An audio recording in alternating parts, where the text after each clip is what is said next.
Section 11. Cemeteries. The amalgamation of symbols in our nation's capital creates a talisman of protection, a protective amulet, as well as a means by which human energies from the living and the dead are harnessed. This harnessing of energies acts as a chariot for our sorcerers in Washington, which gives them the ability to have direct experience and communication with great spiritual beings. There are two ways by which this harnessing of human energies occurs in our nation's capital. Living energies are harnessed from the National Mall during demonstrations, such as the anti-war demonstrations of the 60s, and as we just saw, from the presidential inauguration on the mall in January of 2009.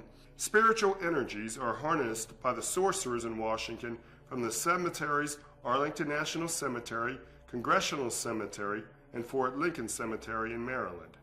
In Congressional Cemetery, spiritual energies are harnessed by the 166 cenotaphs. Cenotaphs is a Greek word meaning empty tomb, a monument to the dead whose remains may be buried elsewhere. In ancient Egypt, cenotaphs were ritualistic and ceremonial in nature. A cenotaph represents the handle end of a sword with a blade stuck into the ground collecting energies. These 166 cenotaphs act similar to what voodoo priests called a canary, a clay jar used in collecting the astral soul of a person for the empowerment of the voodoo priest. The cenotaphs were designed by the architect of the U.S. Capitol, Benjamin Latrobe. At Fort Lincoln Cemetery, the harnessing of spiritual energies occurs from the mausoleum in the cemetery, evidenced by the stained glass window showing a soul being harnessed.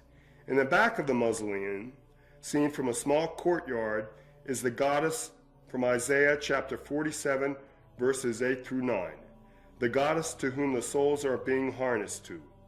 Fort Lincoln Cemetery is connected to the White House via the straight segment of New York Avenue. Spiritual energies are being harnessed at Arlington National Cemetery from the JFK grave and from the Lincoln Memorial on the National Mall.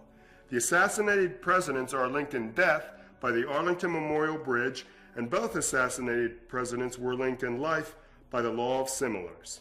Lincoln had a secretary named Kennedy. Kennedy had a secretary named Lincoln. Lincoln was shot in Ford's Theater. Kennedy was shot in a Ford Lincoln.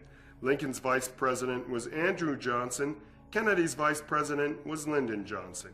Andrew Johnson was born in 1808. Lyndon Johnson was born in 1908. Both assassins were later killed, and both assassinated presidents were shot in the head on a Friday while seated next to their wives. The assassinated presidents are linked to Washington Circle via 23rd Street and the Arlington Memorial Bridge. And Washington Circle is the eye of the golden rectangle we saw in Section 7.